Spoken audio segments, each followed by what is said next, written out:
Naharolgi akhanaba thauram tabiriba singbu taramna okchari ngasigi thauramda pujarakli naha oiriba artist kayana punsinduna semba alternative folk band atingkok hairiba band asigi artist singa unaduna wari saba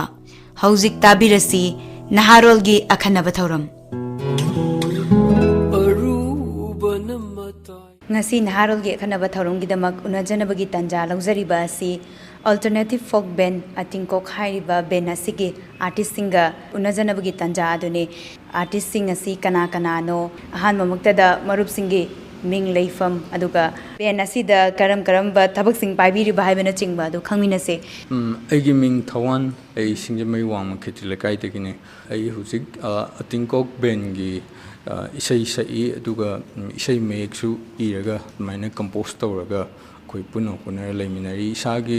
sinpham moina atopada ai saireng I aduga ai sumaina leide aigi mingna senjam hemjit mayamna tombi hair khangne leifamna kambam lekai dagi aduga benji gi oina ai percussion langbeng adudai jambe ase ani je paije aduga hojik sinpham oina professional dancer oina ju leijari I mean, Yaima, I Lambam the Kaidegini, I Tinkoki, Penama Dives, any Kongzi. Duga, Hoya Tinkoki, me, Marishu, Adone, the Magiming doesn't book away, doesn't project my project, Amagi, she the late day, and the doesn't buona Mag Hoya Tinkoki keyboard and Kong. Bimong a sigi, Ben a sigi, artisting a sea, Matang Manau nine, Puna Kangmina Rabanina, Mako Yoiba, Ben a sea, Hogdorok Pagi, Awano I sing a do Puna Kangmina Bagi Tanja, do Lominasi. Yapabi, Lambam Sigi, Inkalali Banaha Singna, Mayam Hena, I think Coke Bensi, Todo Dona Kanga Duna Larabani, Adubo, Yam Hena, Mamutana, Kang the Bissing Yauragasu, Hena Mamutana, Kanga Bangasi, Kudong Chap, Siloraga, Matokaram, the Horokiba, Karamatam, the Gisagala Kibano, Hibadum, Puna Kangmina Vigtanja to Lominasi. Marup Tawan Gihana, Ectaubiris. I think Coke Benze band in a form Toraga Koina Tolopose Yana 2015 they get mind trade. Sigim among the Ayadugi, Tombi, Yaima, Jimbo, Loina, Hanam, Masam Sagi, Loina, Dum, Shaigi Lambida, Dum Kundaraga, Amama Magi line, the Kundaraga, Dilena, Aduga, Tombi, Aine Yaimane, Quiana, Quihana Tingnavan, Tingner, Matunda, Jimboga, Kona, 2016, the Maga Tingnaraga, Maga Muk, joined the Raga, Quishay. Composed over, do perform to Minava, minor horror given. I think Coca minor like high target the Yanhana Laihuiana folk music institution. The Oza Mangs na Kinatower, Moiner and Tower, Hojamana, Laihui Tangna when a man say. The other Laihuki Matang like Petra or Pukitang, I share to Jeramge. Laihushi the Lai, Ayamba, Masagi, music pumps of the Kaladang also sing, Punbam Naitare. Mina Brown so way a hammer like we did thing given Anna when a brown hand can lay Tawanse. Tawanse, like with the hand thing given a dimong that thing at three. Don't be sure, don't be sure like with the Cam Kanading at like with the doing thing of it. As mina like with the thing of the brown sikara, my tongan say Panza Masagi Hanagi Karasu Leja Vadamana, talk with the Sidi Smana Spina Hapaya, other Kolkata, Mindsum jamming some chana with the a minus some or a Kivin Haitare. Who's Gamna Haigiva, Quick and like we the Minadum Tingnabum Mama Mapamum Oivida. A Say Pamba, the Jacoi Pamba, Kalato, Versing, a quick some Punjal like a Nutigi, some comb with a say composition, hand they tow. And mine a say suck pokotpa hold it 2010 and Didegi say some suck composition, some Mazamza some tow relay. Other like we the Quay Tamaga, when a folk song Pina Kung Batame, a quill impina Yamatombi, a quill impina Kungine, Pena Kungina, Quay say Minera, some lame, but they ain't a composition tow with them, Azu, a topa dimension, Nama in a Hana composition torumba, not about a topa dimension, Nama Urapa. Urapategi, she Tominer Matungida. I don't horror as you the say a collar composition toraga, see Penagi saying to Penaga, Dum Sagalane, a quickie, tiny to give them late Asia. Other ꯄꯦꯅꯥꯒꯤ ꯏꯁꯩꯁꯤꯡꯁꯦ ꯑꯗꯨꯝ ꯑꯩꯈꯣꯏ ꯒꯤꯇꯥꯔꯒ ꯇꯧꯔꯒ ꯁꯛꯄ ꯒꯤꯇꯥꯔꯒ ꯇꯧꯔꯒ ꯁꯛꯄꯒꯤ experiment ꯇꯧꯅꯤꯡꯕ experiment ꯇꯧꯅꯤꯡꯉꯛꯄ ꯍꯥꯏꯗꯤ ꯑꯩꯈꯣꯏ ꯀ꯭ꯋꯥꯛꯇꯥꯒꯤ ꯂꯝꯖꯦꯜ ꯍꯥꯏꯔꯒ ꯀꯦꯒꯦ ꯎꯇ꯭ꯔꯥꯅ ꯃꯃꯥꯡꯗ ꯁꯛꯄꯁꯤ ꯄꯦꯅꯥꯅ ꯑꯩꯈꯣꯏ ꯂꯥꯏꯍꯨꯏꯗ ꯑꯩꯈꯣꯏ ꯑꯗꯨꯝ ꯑꯦꯕ꯭ꯔꯤ ꯊꯔꯁꯗꯦꯒ ꯁꯟꯗꯦꯒ ꯄꯦꯅꯥ ꯀ꯭ꯂꯥꯁ ꯇꯧꯕ ꯈꯨꯗꯤꯡꯒꯤ ꯑꯩꯈꯣꯏꯗꯤ ꯑꯗꯨ ꯁꯛꯇꯣꯏꯅꯦꯕ ꯄꯨꯟꯅ ꯑꯗꯨ ꯁꯛꯃꯤꯟꯅꯕꯁꯤꯗ ꯏꯁꯥꯒꯤ ꯑꯗꯨꯝ ꯚꯣꯀꯦꯜ ꯀꯜꯆꯔ ꯇꯧꯔꯦ ꯑꯗꯒꯤ ꯃ꯭ꯌꯨꯖꯤꯛꯀꯤ ꯑꯥꯏꯗꯤꯌꯥ ꯃꯌꯥꯝ ꯑꯃ ꯑꯩꯈꯣই ꯑꯗꯨꯝ ꯈꯪꯕ ꯍꯦꯜꯂꯛꯄꯗꯣ ꯑꯗꯣ ꯍꯦꯜꯂꯛꯄꯗꯨꯗ ꯒꯤꯇꯥꯔꯒꯁꯨ ꯒꯤꯇꯥꯔ ꯈꯣꯡꯉꯒ ꯀꯩ ꯑꯦꯛꯁꯄ꯭ꯔꯤꯃꯦꯟ ꯇꯧꯕ ꯌꯥꯒꯦꯅ ꯏꯁꯩꯁꯤ ꯀꯝꯄꯣꯖꯤꯁꯟꯁꯦ ꯁꯨꯝ ꯍꯧꯔꯛꯄꯅꯦꯕ ꯍꯧꯔꯛꯄꯗꯨꯗ ꯑꯗꯨꯃꯥꯏꯅ ꯏꯍꯥꯟ ꯍꯥꯟꯅ ꯑꯩꯈꯣꯏ ꯑꯗꯨꯗꯒꯤ 2014-15 ꯁ꯭ꯋꯥꯏꯁꯤꯗ ꯑꯩꯈꯣꯏ ꯏꯁꯩ ꯖꯃꯤꯡ ꯈꯔ ꯇꯧꯃꯤꯟꯅꯔꯦ ꯏꯚꯟ ꯑꯩꯈꯣꯏꯒꯤ ꯆꯤꯡ ꯑꯃꯁꯨ ꯂꯩ ꯑꯩꯈꯣꯏ ꯄꯨꯟꯁꯤꯂꯣꯛꯀꯅ ꯑꯗꯨꯒꯤ ꯃꯐꯝꯗꯨꯗ ꯑꯩꯈꯣꯏ ꯀꯥꯕ ꯃꯇꯝꯒꯨꯝꯕꯗ ꯑꯆꯤꯛꯄ ꯃꯇꯝ ꯎꯃꯪꯗ ꯑꯩꯈꯣꯏ ꯏꯁꯩ ꯁꯛꯃꯤꯟꯅꯕ ꯌꯥꯏꯃ ꯑꯩ ꯑꯗꯒꯤ ꯇꯣꯝꯕꯤ ꯑꯩꯈꯣꯏ ꯃꯔꯛꯇ ꯀꯥꯕ ꯃꯇꯝꯗ ꯑꯗꯨꯃꯥꯏꯅ ꯃꯌꯥꯝ ꯒꯦꯗꯔꯤꯡ ꯇꯧꯕꯁꯦ ꯍꯥꯏꯗꯤ ꯀꯅꯥꯒꯨꯝꯕ ꯑꯩꯈꯣꯏ ꯄꯨꯟꯕ ꯈꯣꯠꯄ ꯇꯧꯕꯁꯦ ꯑꯗꯨꯝ ꯑꯩꯈꯣꯏ ꯏꯁꯩ ꯑꯃ ꯁꯛꯄꯒꯤ ꯇꯥꯏꯞꯇ ꯃꯌꯥꯝ ꯇꯧꯃꯤꯟꯅꯕꯗꯣ ꯑꯗꯨꯃꯥꯏꯅ ꯍꯣꯠꯅꯕꯗꯨꯅ ꯑꯗꯨꯝ ꯃꯌꯥꯝ ꯖꯦꯃꯤꯡ ꯇꯧꯃꯤꯟꯅꯕ ꯍꯥꯏꯔꯒ ꯑꯩꯈꯣꯏ ꯇꯁꯦꯡꯅ ꯑꯇꯤꯡꯀꯣꯛ ꯑꯃ ꯐꯣꯝ ꯇꯧꯔꯒ ꯏꯁꯩ ꯑꯃ ꯍꯣꯠꯅꯔꯁꯦ ꯍꯥꯏꯔꯒ ꯑꯗꯨꯃꯥꯏꯅ ꯇꯧꯔꯛꯄꯗꯤ ꯅꯠꯇꯦꯕ ꯍꯥꯏꯗꯤ ꯑꯩꯈꯣꯏ ꯁꯨꯝ ꯈꯣꯡꯃꯤꯟꯅꯕ ꯁꯨꯝ ꯑꯩ ꯏꯁꯩ ꯑꯃ ꯁꯛꯑꯅꯤ ꯌꯥꯏꯃ ꯄꯦꯅꯥ ꯈꯣꯡꯖꯤꯜꯂꯛꯑꯅꯤ ꯇꯣꯝꯕꯤꯁꯦ ꯍꯥꯟꯅ ꯃꯥꯁꯦ ꯂꯥꯡꯗꯦꯟ ꯊꯤꯜꯂꯦ ꯈꯣꯠꯂꯦ ꯍꯥꯏꯕꯒꯤ ꯑꯥꯏꯗꯤꯌꯥꯁꯦ ꯀꯩꯝ ꯂꯩꯇꯦ ꯖꯁ ꯃꯥꯁꯨ ꯄꯦꯅꯥ ꯈꯣꯡꯕ ꯇꯝ ꯂꯥꯛꯏꯅꯦ ꯃꯥ ꯖꯒꯣꯏ ꯁꯥꯏ ꯍꯥꯏꯕꯗꯤ ꯈꯪꯉꯦ ꯑꯗꯣ ꯃꯥꯁꯦ ꯂꯥꯁꯇ ꯃꯥ ꯂꯥꯡꯗꯦꯟ ꯊꯤꯜꯂꯒ ꯂꯩꯔꯝꯃꯦ ꯑꯗꯨꯗꯤ ꯂꯥꯡꯗꯦꯟ ꯊꯤꯜꯂ ꯍꯥꯞꯆꯤꯟꯁꯦꯅ ꯂꯥꯡꯗꯦꯟ ꯊꯤꯜꯂꯒ ꯌꯦꯡꯁꯦꯅ ꯑꯗꯨꯃꯥꯏꯅ ꯑꯦꯛꯁꯄ꯭ꯔꯤꯃꯦꯟ ꯁꯨꯝ ꯇꯧꯔ ꯖꯦꯃꯤꯡ ꯇꯧꯃꯤꯟꯅꯕꯗꯣ ꯑꯗꯨꯗꯨꯅ ꯑꯇꯤꯡꯀꯣꯛꯀꯤ ꯃꯥꯒꯤ ꯏꯁꯩ ꯑꯣꯏꯔꯛꯅꯕꯒꯤ ꯖꯔꯅꯤ ꯑꯃ ꯑꯗꯨꯃꯥꯏꯅ ꯑꯣꯏꯒꯦ ꯑꯇꯤꯡꯀꯣꯛ ꯕꯦꯟꯁꯦ ꯍꯧꯗꯣꯔꯛꯄꯒꯤ ꯋꯥꯔꯤꯁꯦ ꯌꯥꯝꯅ ꯅꯨꯡꯉꯥꯏꯕꯤꯃꯣ ꯍꯥꯏꯕꯗꯤ ꯏꯁꯩꯒꯤ ꯑꯣꯏꯕ ꯂꯝꯁꯤꯗ ꯂꯩꯔꯝꯕ ꯃꯤ ꯑꯃꯃꯝ ꯇꯣꯉꯥꯟꯕ ꯃꯐꯝꯗ ꯊꯦꯡꯅꯔꯕ ꯃꯇꯨꯡꯗ ꯃꯈꯣꯏꯒꯤ ꯑꯣꯏꯕ ꯕꯦꯟ ꯑꯃ ꯁꯨꯃꯥꯏꯅ ꯐꯣꯝ ꯇꯧꯔꯛꯄ ꯑꯍꯣꯏ ꯌꯥꯏꯐꯕꯤ ꯕꯦꯟꯁꯤ ꯍꯧꯔꯛꯄꯒꯤ ꯁꯝꯂꯞꯄ ꯋꯥꯔꯤ ꯑꯃ ꯃꯌꯥꯝ ꯄꯨꯟꯅꯁꯨ ꯈꯪꯃꯤꯟꯅꯔꯦ ꯏꯁꯩꯁꯤꯗꯒꯤ ꯈꯤꯇꯪ ꯅꯥꯊꯩꯖꯔꯒ ꯍꯥꯏꯕ ꯇꯥꯔꯦ ꯃꯔꯨꯞꯁꯤꯡꯁꯤꯒꯤ ꯏꯁꯥꯒꯤ एजुकेशन क्वालिफिकेशन है मसिगी मतंग अदुगी हरकपगी इसागी बैकग्राउंड की मतंग दा खजितंग अमु खंगमिनसी MA फिलोसोफी लोइजरे अदुगा इसागी इबगी लंबी दा खर चंगसिनजरी अइबा मोइना अइ सेरिंग लाइक अमसु फोंग्रे अतियागी मया हाइबमा मथंग से तोंबी मतंग दा खंगजगे क्वालिफिकेशन नी यामजद्रे हाइबजे कनो तौगिबा आइजे 10 था लोइबगा थांग सानरमेबा थांग साना चपदगी एकदम थांग थानबदे एकदम मथंग सुम अपग्रेड तौरप हाइतारे अदुदा थांग साना मतुंग मोइजे जगोय उंग चलेबा जगोय चपदगी आइगी तोंगान जगोय ग्रुप अम लेजेबा अदु फॉर्म तौगिबदे एकदम मीजे सुम लाक हेंजलक्तना आइजे कइनोगी लाइक की जे खतंग कइनो तौग्रे नाथैग्रे अदो 11 बाउतंगदी लोइसलौरे अदुगा दुई मतुंग अदुदे एकदम डांस तौरगा सुम अंगांग मैम क्लास तौरगा दुम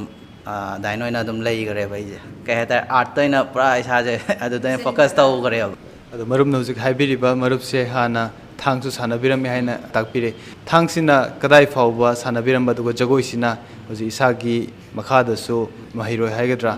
खरा इसागी मखादा ngang खरा तंबीबगी वाफमसु फोंदोकपिरि मसिदना जगोइसिदना कदाइ फाउबा चंगसिनबिरकवा हाइबदसु खितंग थंबि कइनोने थांगजे 2004 दाइदे सानारपनेबा 3-4 दाइदे सानारपने अदुना चही कइनोमु सानारमे चही 9 मुक सानारमे अदुई मतुंग अदुम आई हौजिकते अदुम लेपजरेबा हाइबदि सोंदा जगोइ दं फोकस तौरामनिना ओजा जे आइजे ओजा अहुम खले अहमद ओजा कैसामपाट की लाइसोम लाइते ओजा देव बर्ता लेगिद्रे अदुगा अदुई मतुंग कइनोदे खोंगमनदगी ओजा राजेनना अदुगा अदुई मतुंग अमुक कइनोदा खोय लालोंगे ओजा गोरकेश्वर ओजा अहुम जे खल्लगा तमजरे आई मथंग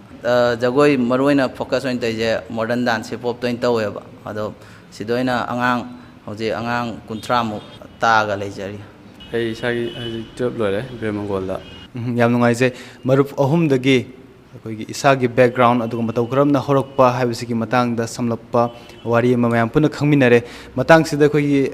ꯉꯁꯤꯃ ꯑꯩꯈꯣꯏꯒ ꯎꯅꯕ ꯐꯪꯕꯒꯤ ꯈꯨꯗꯣꯡꯆꯥꯕ ꯐꯪꯗ꯭ꯔꯕ ꯑꯩꯈꯣꯏ ꯃꯔꯨꯞ ꯖꯤꯝꯄꯨꯁꯨ ꯌꯥꯎꯔꯝꯃꯒꯗꯤ ꯌꯥꯝꯅ ꯍꯦꯟꯅ ꯅꯨꯡꯉꯥꯏꯖꯒꯗꯕꯅꯤ ꯑꯗꯨꯕꯨ ꯌꯥꯏꯐꯕꯤ ꯃꯈꯥ ꯇꯥꯔꯛꯄꯁꯦ ꯑꯩꯈꯣꯏ ꯕꯦꯟꯁꯤꯒꯤ ꯄꯔꯐꯣꯔꯃꯦꯟꯁ ꯍꯥꯏꯕ ꯇꯥꯔꯦ ꯃꯁꯤꯒꯤ ꯃꯇꯥꯡꯗ ꯈꯪꯕꯅ ꯐꯔꯣꯏꯗ꯭ꯔꯥ ꯑꯩꯗꯤ ꯉꯁꯥꯏꯗꯒꯤ ꯏꯁꯩ ꯇꯥꯅꯤꯡꯕꯅ ꯂꯣꯏꯔꯕꯅꯦ ꯕꯦꯟ ꯑꯁꯤꯒꯤ ꯑꯣꯏꯕ ꯍꯧꯗꯣꯔꯛꯈꯤꯕꯒꯤ ꯑꯍꯥꯟꯕ ꯏꯁꯩꯁꯦ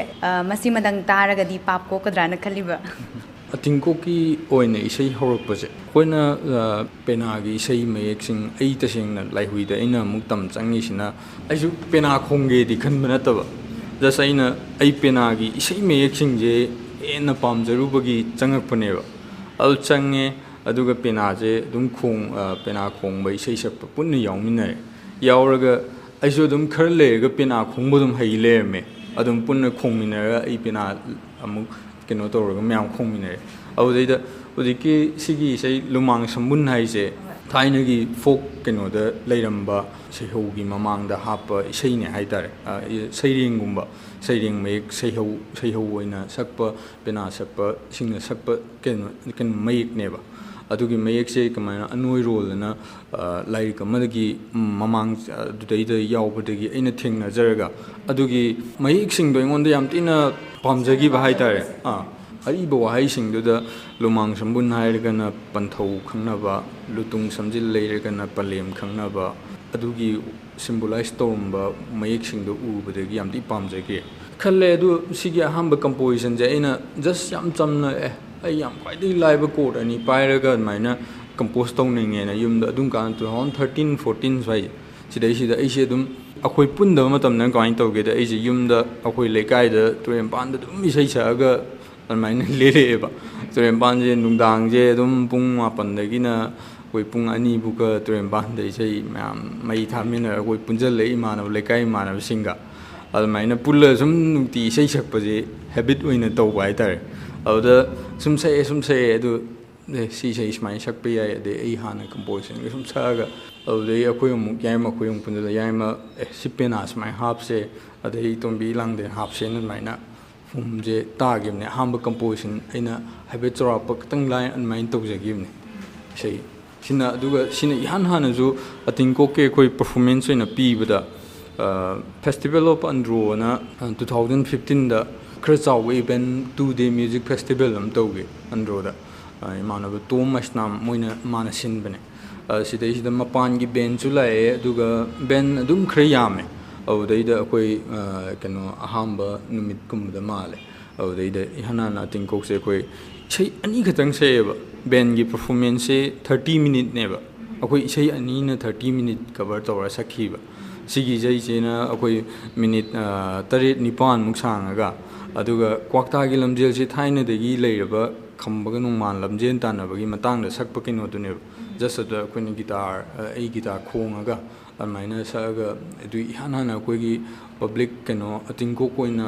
ꯄꯔꯐꯣꯔꯝ ꯇꯧꯔꯛꯄꯗ ꯑꯗꯨꯗꯨꯒꯤ ꯀꯩꯅꯣꯗꯨꯗ ꯁꯛꯈꯤꯕ ꯏꯁꯩꯗꯨꯅꯤ ꯂꯨꯃꯥꯡ ꯁꯝꯕꯨꯟ ꯏꯁꯩ ꯂꯨꯃꯥꯡ ꯁꯝꯕꯨꯟꯗꯣ ꯃꯇꯦꯛ ꯑꯃ ꯁꯛꯆꯒꯦ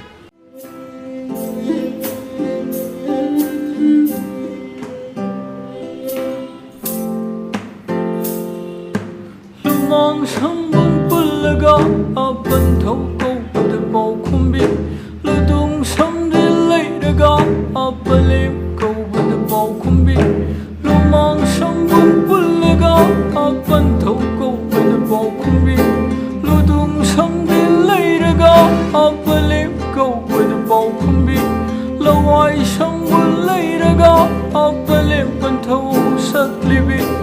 ꯏꯃꯥ ꯅꯪꯕꯨ ꯋꯥꯛꯅ ꯆꯩꯅꯝ ꯐꯗꯅ ꯁꯩꯊꯥꯗꯔꯝꯃꯤ ꯁꯩꯊꯥꯗꯔꯝꯃꯤ ꯁꯩꯊꯥꯗꯔꯝꯃꯤ ꯁꯩꯊꯥꯗꯔꯝꯃꯤ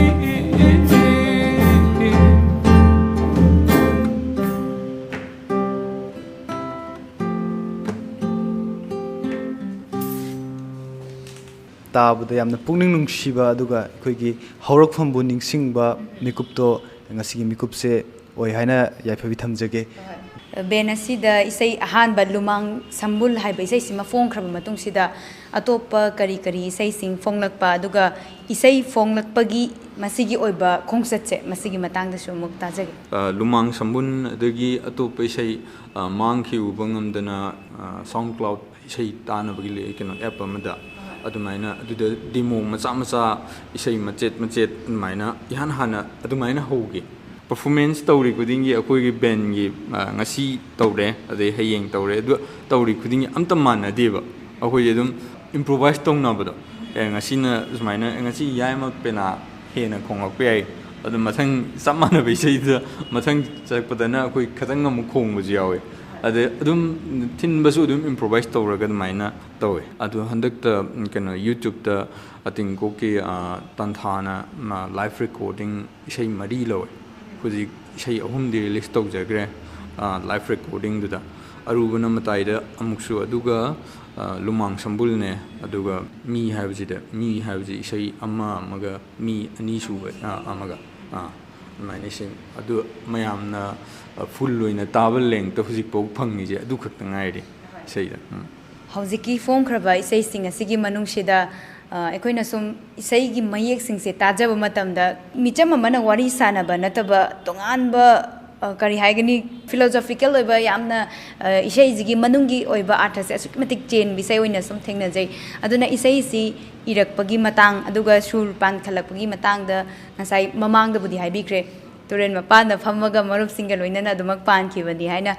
ꯑꯗꯨꯕꯨ ꯍꯧꯖꯤꯛꯀꯤ ꯑꯣꯐꯤꯁꯤꯌꯦꯜꯂꯤ ꯐꯣꯡꯈ꯭ꯔꯕ ꯏꯁꯩ 3ꯁꯤꯒꯤ ꯁꯨꯔ ꯄꯥꯟꯕꯒꯤ ꯃꯇꯥꯡꯁꯤꯗ ꯀꯔꯤ ꯀꯔꯤ ꯋꯥꯐꯝꯁꯤꯡ ꯊꯝꯕꯤꯅꯤꯡꯉꯤ ꯏꯁꯩ ꯑꯍꯥꯟꯕ ꯏꯕꯧꯗ ꯑꯩꯉꯣꯟꯗ ꯏꯁꯩꯒ ꯁꯩꯔꯦꯡꯒꯁꯦ ꯈꯦꯠꯅꯕꯁꯦ ꯀꯔꯤꯁꯨ ꯂꯩꯇꯦ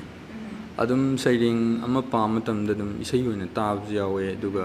ꯑꯩ ꯏꯁꯩ ꯃꯌꯦꯛ ꯑꯣꯏꯅ ꯏꯒꯦꯅꯁꯨ ꯏꯕꯁꯨ ꯑꯗꯨꯃꯥꯏꯅꯗꯤ ꯇꯧꯗꯦ ꯍꯥꯟꯅ ꯁꯤꯁꯨ ꯑꯩꯒꯤ ꯑꯗꯨꯝ ꯏꯔꯛꯄꯒꯤ ꯀꯩꯅꯣꯁꯤꯗ ꯑꯗꯨꯝ ꯍꯣꯡꯉꯛꯑꯦ ꯍꯥꯏꯇꯥꯔꯦ ꯍꯥꯟꯅꯗꯤ ꯑꯩꯁꯦ ꯏꯁꯩꯁꯦ ꯒꯤꯇꯥꯔ ꯄꯥꯏꯔꯒ ꯑꯗꯨꯃꯥꯏꯅ ꯇ꯭ꯌꯨꯟ ꯑꯃꯒ ꯂꯣꯏꯅꯔꯒ ꯏꯁꯩꯁꯦ ꯏꯕ ꯈꯣꯠꯄ ꯑꯗꯨꯃꯥꯏꯅ ꯑꯃꯨꯛ ꯂꯩꯔꯝꯃꯦꯕ ꯍꯣꯡꯉꯛꯑꯦ ꯍꯣꯏ ꯑꯗꯣ ꯀꯣꯟꯅ ꯑꯃꯨꯛ ꯏꯁꯩꯒ ꯁꯩꯔꯦꯡꯒ ꯀꯩꯝ ꯈꯦꯠꯅꯕ ꯂꯩꯔꯛꯇ꯭ꯔꯦ ꯑꯗ ꯏꯚꯟ ꯑꯩꯈꯣꯏꯅ ꯁꯨꯝ ꯏꯁꯩꯗ ꯉꯁꯥꯏꯒꯤ ꯃꯤꯗꯨꯗ ꯃꯤꯅ ꯏꯃꯥꯟꯅꯕꯁꯤꯡ ꯍꯥꯏꯔꯛꯄ ꯌꯥꯎꯋꯦ ꯑꯗꯩ ꯑꯩꯈꯣꯏ ꯏꯁꯩꯗꯣ ꯇꯥꯕ ꯍꯩꯇꯦꯅ ꯎꯐꯨꯜ ꯊꯥꯡꯂꯕ ꯅꯨꯃꯤꯗꯥꯡ ꯋꯥꯏꯔꯝꯅ ꯅꯣꯡ ꯆꯨꯔꯛꯄ ꯉꯥꯏꯔꯤ ꯍꯪꯒꯥꯝ ꯃꯄꯥꯜꯒꯤ ꯃꯆꯨꯁꯤꯡ ꯀꯨꯔꯥꯛꯁꯤꯡꯅ ꯄꯥꯏꯊꯣꯔꯛꯂꯤ ꯃꯤꯠꯂꯨ ꯃꯅꯨꯡꯗꯒꯤ ꯑꯗꯨꯒ ꯍꯪꯂꯤꯅ ꯑꯗꯨꯃꯥꯏꯅ ꯍꯥꯏꯔꯤ ꯃꯤꯁꯦ ꯁꯩꯔꯦꯡ ꯑꯣꯏꯅ ꯁꯩꯔꯦꯡ ꯐ꯭ꯔꯦꯒꯃꯦꯟ 1-2ꯅ ꯑꯗꯨꯃꯥꯏꯅ ꯏꯕꯅꯦꯕ ꯑꯗꯣ ꯑꯇꯤꯡꯀꯣꯛꯀꯤ ꯃꯦꯟ ꯑꯣꯏꯅ ꯀꯝꯄꯣꯖꯤꯁꯟ ꯇ꯭ꯌꯨꯟ ꯑꯃ ꯀꯝꯄꯣꯖ ꯇꯧꯕꯁꯦ ꯑꯩ ꯏꯁꯩ ꯃꯌꯦꯛꯇꯣ ꯏꯈ꯭ꯔꯕ ꯃꯇꯨꯡꯗ ꯑꯗꯨꯃꯥꯏꯅ ꯍꯧꯔꯦ ꯏꯁꯩ ꯇ꯭ꯌꯨꯟ ꯃꯆꯥ ꯑꯃ ꯄꯥꯜꯂꯦ ꯑꯗꯒꯤ ꯑꯩꯈꯣꯏ ꯄꯨꯜꯂꯅꯤ ꯌꯥꯏꯃ ꯇꯣꯝꯕꯤ ꯑꯩꯈꯣꯏ ꯑꯗꯒꯤ ꯏꯃꯥꯟꯅꯕ ꯖꯤꯝꯕꯣ ꯄꯨꯜꯂꯅꯤ ꯖꯤꯝꯕꯣ ꯉꯁꯤꯗꯤ ꯌꯥꯎꯗ꯭ꯔꯦ ꯃꯥꯁꯦ ꯇꯁꯦꯡꯅ ꯑꯩꯈꯣꯏ ꯑꯇꯤꯡꯀꯣꯛ ꯄꯨꯔꯥ ꯕꯦꯟ ꯑꯣꯏꯅ ꯐꯣꯝ ꯇꯧꯔꯛꯄꯁꯤꯗ ꯑꯩꯈꯣꯏꯁꯦ ꯄꯨꯂꯞ ꯄꯨꯟꯅ ꯉꯁꯥꯏ ꯃꯊꯪ ꯊꯦꯡꯅꯔꯛꯄꯗꯣ ꯑꯗꯨꯃꯥꯏꯅ ꯃꯦꯃꯣ ꯏꯁꯩꯁꯦ ꯇꯥꯕ ꯍꯧꯈ꯭ꯔꯗꯤ ꯃꯔꯤ ꯇꯥꯅꯤꯡꯉꯦ ꯍꯥꯏꯕꯗꯨꯅ ꯑꯩꯉꯣꯟꯗ ꯍꯧꯖꯤꯛ ꯐꯥꯎꯖꯔꯤꯕꯁꯦ ꯑꯩꯈꯣꯏꯅ ꯁꯨꯝ ꯎꯖꯕ ꯃꯇꯝꯗ ꯃꯤ ꯍꯥꯏꯔꯤꯕ ꯏꯁꯩ ꯑꯁꯤꯒꯤ ꯑꯅꯤꯁꯨꯕ ꯁꯔꯨꯛꯁꯤda ꯏꯁꯩꯁꯤ ꯃꯇꯪꯒ ꯃꯇꯦꯛ ꯑꯃꯇꯪ ꯇꯥꯍꯟꯕꯤꯔꯒꯗꯤ ꯌꯥꯝ ꯅꯨꯡꯉꯥꯏꯖꯒꯅꯤ ꯐꯨꯠꯆꯤꯜꯂꯕ ꯆꯥꯡꯁꯤꯅ ꯈꯪꯄ ꯄꯥꯏꯊꯣꯔꯛꯏ ꯁꯤꯒꯥꯏꯗꯨꯅ ꯃꯐꯝ ꯈꯪꯗꯕ ꯂꯩꯔꯣꯜ ꯀꯌꯥ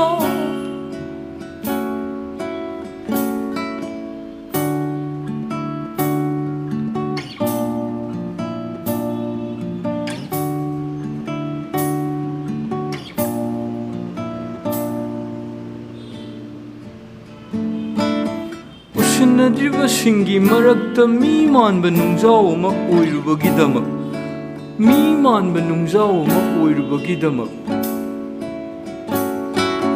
ꯃꯈꯣꯏ ꯈꯨꯗꯤꯡꯃꯛꯅ ꯆꯤꯡꯁꯤꯟꯗꯨꯅ ꯌꯦꯡꯉꯤ ꯍꯔꯥꯎꯅ ꯅꯨꯡꯉꯥꯏꯅ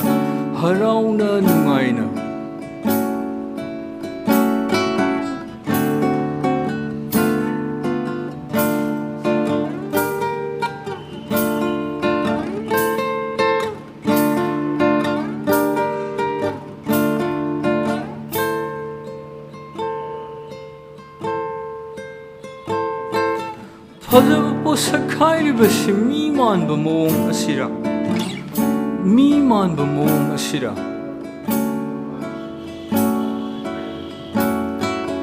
ꯐꯖꯕ ꯄꯣꯠꯁꯛ ꯍꯥꯏꯔꯤꯕꯁꯤ ꯃꯤ ꯃꯥꯟꯕ ꯃꯑꯣꯡ ꯑꯁꯤꯔ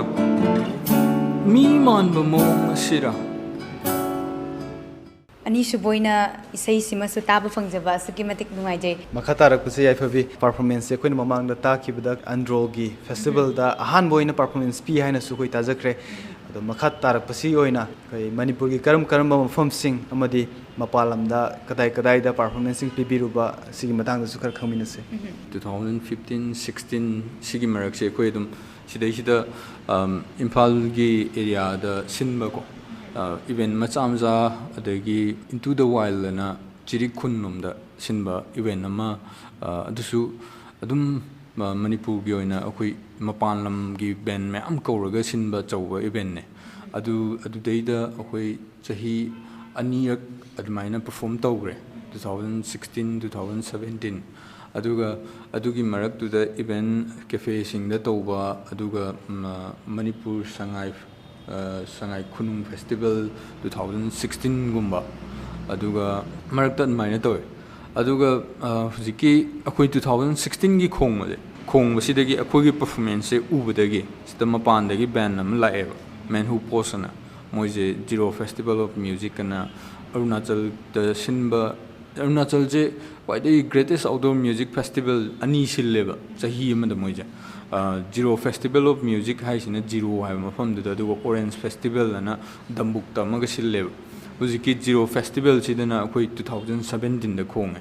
2017ꯗ ꯈꯣꯡꯕꯁꯦ ꯖꯤꯔꯣ ꯐꯦꯁꯇꯤꯚꯦꯜꯁꯦ ꯅꯨꯃꯤꯠ 4ꯅꯤ ꯆꯨꯞꯅ ꯄꯥꯡꯊꯣꯛꯄ ꯏꯟꯗꯤꯌꯥꯒꯤ ꯑꯣꯏꯅ ꯑꯔꯨꯅꯥꯆꯜ ꯍꯥꯏꯕ ꯃꯐꯝꯁꯤꯗ ꯌꯥꯝ ꯆꯥꯎꯕ ꯐꯦꯁꯇꯤꯚꯦꯜ ꯑꯃꯅꯦ ꯅꯨꯃꯤꯠ 4ꯅꯤꯁꯤꯗ ꯏꯟꯇꯔꯅꯦꯁꯅꯦꯜ ꯕꯦꯟꯗꯒꯤ ꯂꯣꯏ ꯁꯨꯔꯒ ꯕꯦꯟ 40ꯒꯤ ꯃꯊꯛꯇ ꯍꯦꯟꯅ ꯃꯣꯏ ꯏꯚꯦꯟ ꯑꯗꯨꯒꯤꯗꯨꯗ ꯑꯩꯈꯣꯏ ꯅꯨꯃꯤꯠ 2ꯅꯤ ꯁꯨꯕꯗꯔꯥ 5ꯅꯤ ꯁꯨꯕꯗꯔꯥ ꯑꯗꯨꯃꯥꯏꯅ ꯈꯣꯡꯒꯦ ꯑꯗꯨ ꯈꯣꯡꯕꯗꯨꯗ ꯑꯗꯨꯝ ꯅꯨꯡꯉꯥꯏꯕ ꯑꯦꯛꯁꯄꯤꯔꯤꯌꯦꯟꯁ ꯃꯌꯥꯝ ꯂꯥꯛꯑꯦ ꯍꯥꯏꯇꯥꯔꯦ ꯃꯦꯟ ꯑꯣꯏꯅ ꯈ꯭ꯋꯥꯏ ꯏꯍꯥꯟ ꯍꯥꯟꯕ ꯏꯝꯄ꯭ꯔꯦꯁꯟꯁꯦ ꯏꯊꯟꯗ ꯑꯩꯈꯣꯏ ꯕꯦꯟ ꯑꯣꯏꯅ ꯊꯣꯛꯄꯁꯤ ꯀꯃꯥꯏꯅ ꯐꯥꯎꯈꯤꯒꯦꯗ ꯑꯩꯈꯣꯏ ꯁꯤꯗꯗꯤ ꯏꯁꯩ ꯍꯥꯏꯔ ꯑꯩꯈꯣꯏ ꯂꯣꯏꯅ ꯑꯩꯈꯣꯏ ꯉꯁꯥꯏꯗꯩ ꯏꯁꯩꯁꯤꯁꯨ ꯃꯅꯤꯄꯨꯔꯤ ꯏꯁꯩꯅꯦ ꯑꯩꯈꯣꯏ ꯂꯣꯏ ꯈꯪꯉꯦꯕ ꯃꯌꯦꯛꯇꯣ ꯑꯗꯣ ꯃꯄꯥꯟ ꯂꯝꯗ ꯊꯣꯛꯀꯥꯟꯗ ꯑꯩꯈꯣꯏꯒꯤ ꯃꯅꯤꯄꯨꯔꯤꯒꯤ ꯏꯁꯩ ꯉꯥꯛꯇ ꯏꯁꯩ 10 ꯍꯦꯟꯅ ꯁꯛꯑꯦ ꯑꯗꯨ ꯍꯣꯏ ꯀꯝꯄꯣꯖꯤꯁꯟ ꯑꯇꯤꯡꯀꯣꯛꯀꯤ ꯏꯁꯩ ꯃꯌꯥꯝꯁꯦ ꯑꯗꯨ ꯁꯛꯄꯁꯤꯗ ꯀꯃꯥꯏꯅ ꯇꯧꯒꯦ ꯑꯩꯈꯣꯏ ꯍꯥꯟꯅ ꯎꯗꯕ ꯍꯥꯏꯇꯥꯔꯦ ꯏꯁꯩ ꯃꯌꯦꯛꯇꯨ ꯀꯩꯝꯇ ꯂꯩꯔꯝꯗꯕꯗꯣ ꯑꯩꯈꯣꯏ ꯏꯁꯩꯗꯨ ꯇꯥꯔꯒ ꯃꯣꯏꯗꯨ ꯂꯣꯏꯅ ꯃꯤ ꯃꯌꯥꯝ ꯄꯨꯟꯅ ꯅꯨꯡꯉꯥꯏꯃꯤꯟꯅꯔ ꯃꯣꯏꯁꯨ ꯍꯔꯥꯎꯔꯒ ꯇꯤꯅ ꯑꯩꯈꯣꯏ ꯏꯁꯩ ꯁꯛꯄ ꯂꯣꯏꯔꯀꯥꯟꯗ ꯑꯩꯈꯣꯏ ꯏꯟꯇꯔꯚ꯭ꯌꯨ ꯃꯣꯏꯅ ꯂꯧꯕ ꯆꯪꯉꯛꯄꯗꯒ ꯃꯣꯏ ꯍꯪꯉꯛꯄ ꯀꯣꯏꯁꯟ ꯇꯤꯅ ꯑꯩꯈꯣꯏꯗ ꯍꯦꯟꯅ ꯏꯁꯩꯁꯦ ꯍꯣꯠꯅꯅꯤꯡꯕ ꯄꯣꯛꯍꯟꯕꯗꯣ ꯑꯗꯨꯒꯨꯝꯕ ꯌꯥꯝꯅ ꯅꯨꯡꯉꯥꯏꯕ ꯌꯥꯝꯅ ꯏꯟꯁꯄꯥꯏꯔꯤꯡ ꯑꯣꯏꯕ ꯑꯗꯨꯃꯥꯏꯅ 2017ꯗ ꯖꯤꯔോ ꯐꯦꯁꯇꯤꯚꯦꯜ ꯑꯃ ꯈꯣꯡꯉꯦ ꯑꯗꯨꯒ 2018ꯒꯤ ꯗꯤꯁꯦꯝꯕꯔꯗ ꯑꯃꯨꯛ ꯑꯔꯨꯅꯥꯆꯜꯗ ꯑꯃꯨꯛꯁꯨ ꯀꯧꯔꯦ ꯑꯣꯔꯦꯟꯖ ꯐꯦꯁꯇꯤꯚꯦꯜ ꯗꯝꯕꯨꯛꯇ ꯑꯗꯨꯗ ꯑꯃꯨꯛ ꯈꯣꯡꯉꯦ ꯇꯤꯡꯀꯣꯛ ꯄꯔꯐꯣꯔꯃꯦꯟꯁꯀꯤ ꯃꯇꯥꯡꯁꯤꯗ ꯃꯄꯥꯟꯗ ꯆꯠꯄꯁꯨ ꯌꯥꯎꯔꯨꯔꯦ ꯑꯗꯨꯒ ꯃꯈꯥ ꯇꯥꯔꯛꯄꯁꯤꯗ ꯂꯃꯟ ꯑꯃꯒꯤ ꯃꯇꯥꯡꯁꯤꯗ ꯂꯥꯛꯆꯔꯀꯥꯟꯗ ꯃꯁꯤꯒꯤ ꯐꯤल्मꯁꯤꯗ ꯌꯥꯎꯔꯤꯕ ꯑꯦꯋꯥꯔꯗꯁꯨ ꯐꯪꯈꯤꯕ ꯏꯁꯩꯁꯦ ꯑꯔꯨꯕꯅ ꯃꯇꯥꯏꯗ ꯍꯥꯏꯅ ꯃꯤꯡꯊꯣꯟꯕ ꯏꯁꯩꯁꯦ ꯃꯁꯤꯒꯤ ꯃꯇꯥꯡꯁꯤꯗ ꯄꯥꯟꯈꯠꯄꯒꯤ ꯃꯇꯥꯡꯗꯅ ꯀꯔꯝꯍꯥꯏꯅ ꯇꯧꯕꯤꯈꯤꯕ ꯑꯗꯨꯒ ꯃꯌꯦꯛꯁꯤꯃ ꯑꯣꯏꯅꯕ ꯍꯣꯠꯅꯔꯛꯄꯗ ꯃꯅꯨꯡꯁꯤꯗ ꯌꯥꯎꯔꯤꯕ ꯄꯤꯔꯤꯕ ꯃ꯭ꯌꯨꯖꯤꯛꯀꯤ ꯃꯑꯣꯡ ꯑꯗꯨꯒ ꯏꯁꯩꯒꯤ ꯃꯅꯨꯡꯁꯤꯗ ꯌꯥꯎꯔꯤꯕ ꯋꯥꯍꯩꯁꯤꯡ ꯐꯤल्मꯁꯤꯒꯁꯨ ꯑꯁꯨꯛꯀꯤ ꯃꯇꯤꯛ ꯆꯥꯟꯅꯕ ꯑꯗꯨꯒ ꯃꯁꯤꯒꯤ ꯃꯇꯥꯡꯗ ꯋꯥꯐꯝ ꯈꯔꯗꯪ ꯊꯝꯕꯤꯌꯨ ꯑꯁꯤꯒꯤ ꯑꯔꯨꯕꯅ ꯃꯇꯥꯏꯗꯒꯤ ꯏꯁꯩ ꯃꯌꯦꯛ ꯑꯣꯏꯅ ꯏꯕ ꯂꯣꯏꯈꯤꯕꯗꯤ ꯁꯤ 2012ꯗ ꯏꯁꯩ ꯃꯌꯦꯛꯁꯤ ꯏꯈ꯭ꯔꯦ ꯑꯗꯨꯒ ꯉꯁꯥꯏꯒꯤ ꯑꯗꯨꯝ ꯀꯝꯄꯣꯁ ꯍꯥꯏꯐꯦꯠ ꯇꯧꯔꯦ ꯑꯗꯨꯝ ꯁꯛꯑꯦ ꯁꯛꯄꯁꯦ ꯉꯁꯥꯏ ꯑꯩꯈꯣꯏ ꯇꯨꯔꯦꯟꯄꯥꯟꯗ ꯂꯩꯀꯥꯏꯒꯤ ꯑꯗꯨꯃꯥꯏꯅ ꯅꯨꯡꯗꯥꯡ ꯁꯛꯃꯤꯟꯅꯕ ꯈꯣꯠꯃꯤꯟꯅꯕ ꯏꯁꯩ ꯑꯗꯨꯝ ꯈꯔ ꯇꯧꯔꯦ ꯅꯨꯡꯉꯥꯏꯌꯦꯅ ꯑꯗꯨꯝ ꯃꯌꯥꯝ ꯄꯨꯟꯕꯗꯨꯗꯒꯤ ꯑꯅꯧꯕ ꯁꯨꯝ ꯇ꯭ꯌꯨꯟꯁꯦ ꯃꯈꯟ ꯃꯈꯟ ꯁꯨꯝ ꯑꯩꯉꯣꯟꯗꯁꯨ ꯃꯌꯥꯝꯒ ꯁꯛꯃꯤꯟꯅꯔꯒ ꯑꯩꯅ ꯃꯌꯥꯝꯗ ꯄ꯭ꯔꯖꯦꯟ ꯇꯧꯔꯦ ꯑꯗꯨ ꯑꯗꯨꯃꯥꯏꯅ ꯇꯥꯃꯤꯟꯅ ꯈꯣꯠꯃꯤꯟꯅ ꯇꯧꯔꯒ ꯑꯗꯨꯃꯥꯏꯅ ꯏꯁꯩꯁꯦ ꯁꯦꯝꯃꯦ ꯇ꯭ꯌꯨꯟꯁꯦ ꯑꯍꯥꯟꯕ ꯁꯦꯝꯃꯦ ꯑꯗꯨꯒ ꯉꯁꯥꯏꯒꯤ ꯐꯤल्म ꯂꯃꯟ ꯑꯃꯗ ꯆꯪꯉꯛꯄꯁꯤꯅ ꯑꯃꯨꯛ ꯁꯤꯁꯤꯅ ꯑꯃꯨꯛ ꯑꯇꯣꯞꯄ ꯑꯃꯅꯤ ꯑꯩ 2015ꯒꯤ ꯍꯧꯔꯛꯄ ꯁ꯭ꯋꯥꯏꯁꯤꯗ ꯏꯁꯩꯁꯦ ꯔꯦꯀꯣꯔꯠ ꯇꯧꯒꯦꯅ ꯑꯩꯈꯣꯏ ꯂꯩꯀꯥꯏꯗꯒꯤ ꯏꯌꯥꯝꯕ ꯗꯥꯏꯕꯨꯡꯉꯣꯅ ꯃꯥ ꯔꯤꯁꯤꯀꯥꯟꯅ ꯀꯩꯅꯣ ꯐꯤल्म ꯑꯃ ꯂꯃꯟ ꯑꯃꯅ ꯁꯨꯃꯥꯏꯅ ꯇꯧꯗꯣꯔꯤ ꯑꯗꯨꯒꯤ ꯗꯤꯔꯦꯛꯇꯔ ꯗ ꯁꯅꯠ ꯑꯔꯤꯕꯝ ꯍꯥꯏꯁꯦ ꯃꯥꯅ ꯑꯩꯒꯤ ꯏꯁꯩꯁꯦ ꯇꯥꯕ ꯄꯥꯝꯃꯦ ꯑꯗꯨꯃꯥꯏꯅ ꯃꯅꯥꯛ ꯆꯠꯂꯀꯥꯟꯗꯨꯗ ꯏꯁꯩꯁꯦ ꯍꯥꯏꯐꯦꯠ ꯁꯛꯑꯦ ꯑꯗꯨꯒ ꯇꯥꯔꯦ ꯑꯗꯨꯒ ꯃꯥꯅ ꯏꯁꯩꯁꯦ ꯃꯥꯏ ꯐꯤल्मꯗ ꯁꯨꯃꯥꯏꯅ ꯐꯤल्ꯃꯁꯦ ꯁꯤꯅꯤ ꯑꯗꯨ ꯁꯤꯗꯩꯁꯤꯗ ꯏꯁꯩꯁꯦ ꯔꯦꯀꯣꯔꯠ ꯇꯧꯔꯒꯦ ꯍꯥꯞꯄꯒꯦ ꯈꯣꯠꯂꯒꯦꯅ ꯑꯗꯨꯃꯥꯏꯅ ꯍꯥꯏ ꯑꯗꯣ ꯑꯍꯥꯟꯕ ꯑꯗꯨꯒꯤ ꯇꯥꯏꯃꯤꯡꯗꯨꯁꯨ ꯀꯃꯥꯏꯅ ꯇꯧꯒꯦꯗ ꯇꯣꯝꯕꯤ ꯌꯥꯏꯃ ꯑꯩꯈꯣꯏꯁꯦ ꯄꯨꯟꯅ ꯂꯩꯇꯕ ꯖꯒꯣꯏꯒꯤ ꯆꯠꯈꯤꯕꯒꯤ ꯇꯥꯏꯃꯤꯡ ꯑꯣꯏ ꯇ꯭ꯌꯨꯟꯗꯤ ꯍꯥꯟꯅꯗꯤ ꯑꯣꯜꯔꯦꯗꯤ ꯇ꯭ꯌꯨꯟꯗꯤ ꯍꯥꯟꯅ ꯂꯩꯔꯦ ꯑꯗꯣ ꯑꯦꯔꯦꯟꯖꯃꯦꯟꯁꯦ ꯗꯥꯁ ꯀꯥꯔꯃꯥ ꯀꯔꯅꯤꯖꯤꯠ ꯂꯥꯏꯁ꯭ꯔꯝꯑꯅ ꯑꯗꯨꯃꯥꯏꯅ ꯆꯪꯉꯒ ꯔꯦꯀꯣꯔꯠ ꯇꯧꯔꯦ 2015ꯗ ꯑꯗꯨꯃꯥꯏꯅ ꯔꯦꯀꯣꯔꯠ ꯇꯧꯕꯗꯤ ꯂꯣꯏꯔꯦ ꯑꯗꯨꯒ ꯔꯤꯂꯤꯁ ꯇꯧꯗꯕꯤꯗ ꯀꯨꯏꯅ ꯊꯝꯃꯦ ꯑꯗꯨꯒ ꯃꯔꯛꯁꯤꯗ ꯌꯥꯏꯃ ꯑꯩꯈꯣꯏ ꯊꯣꯛꯂꯛꯑꯒ ꯑꯩꯈꯣꯏ ꯄꯨꯟꯅ ꯑꯃꯨꯛ ꯈꯣꯡꯃꯤꯟꯅꯔꯒ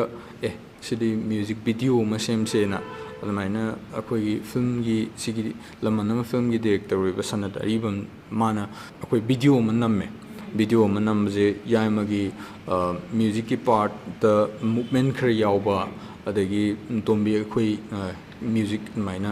वीडियो नम्मगा म्यामदा पुथोकपसिना 2017 अदुमाइना पुथोए लमन नम्मगी अरुबना मताइदा हाइबेसे मरुपसिंग ngasi unaraga aikoiga waring hak sabagi khudong chaba masu phanganbire aroi boina marupsing dagi khangjaning ise hoi matung tarak paib tare anak pasida karam project sing pakhat pigadaba lairi aduga inkhalak liba naha sing isoi nomai pamjariba sumaina अखोगी फोक की बोरे alternative फोक बोरे सिगी लमसिदा चंगजबा पामिबा अदुगा कमाइना चंगदगे हाइबगी कमाइना हौगदगे हाइबगी knowledge क्या लेतबा सुंबा नहासिंगसिदा करी करी पाउजल सिंग HYBE तारे नखोइना चंगनबगी अतिंकोक की अनौब project हाइगदि अखोई कनो एल्बम अमा फोंगनबा हुजिगे दुम अखोई होटनजरी एल्बम जे इसै 10 गुंबा इसै 38 अदमाइना सुबा इसै अमा कनो एल्बम कलेक्शन अमा फोंगेने तौजरी इसै ngaktage adugi mathakta akoi isai music video ma ngasai isai me to the video ma nambagi adugi project amasu haugatchari aduga tasengna akoi isai khongchat sida lakpaje khuisu tamba hogda ngairi haitare hena yamna khanguba yamna kem tawruba kholuba leite aduga hogal heiba singdaida hainingba hai keigum pautak haibju kem leite das haibsu ngamjade khoina akoi adum tammaga honari kuju dum soiri adum honari ado haijaningba angang even akoi gi sei ji tabiraga maina akoi sei ji kamaina tawbuno khotpano angang adu mangang thengnara hangak pa yawe akoi sei do sumaina khong doira kaina adu tar kanda kino akoi sei ji sumaina angang sing yamna pama taramba gum thengnara kando aduda hainingba adum khra yaure ngasai gi maina sei tongning pasingba isai tawbu natraga art की कला की लंबी दे Changan बजे सिजु यामना कोई याम चाव self discipline नम दका ताई इसाना इसागी मतम अदुगा इसागी डिसिप्लिन नम लेजबा अदुगा इसागी इसिम तौदबा यादि हाइबगी चप चाब अचेतपा केनोमा अइगी इसा मनुंगदा लेजबा म दका ताई अदु याउद्रगदि अखोई मी अमना हाइबा इवन अइगी माइ पाना होइबे याई अइगी इमुंग नोइबे अइगी मरुप नोइबे नंग सैदो सुमाइना पामदे खोते हाइरे माना हाइरेना अइ तौरोइदब नतेना अइ इसादा थाजब थंबियो हाइबजे हाइजनी यामना नुंगाइजै ngasi alternative folk band atingkok hairaga khangnariba band asigi artist singa unajaduna hak wari watai sanaba fangjaba asuki matik thagat phongdokchari aduga lakadoriba tungi punsi dasu band asina tongan ba isai album boiraga music album boiraga su puthok pidana miyam bo henna nungaiba entertain tawbangamba oibiyo haina akaswani imphal gi naharol gi khonjel gi mai kai degi haijari नारुल खोंजेल बुजु अतिंको की मफुम दगी नुंसीबा नुंगाइबा मपुंग फावा फुंदोकचरी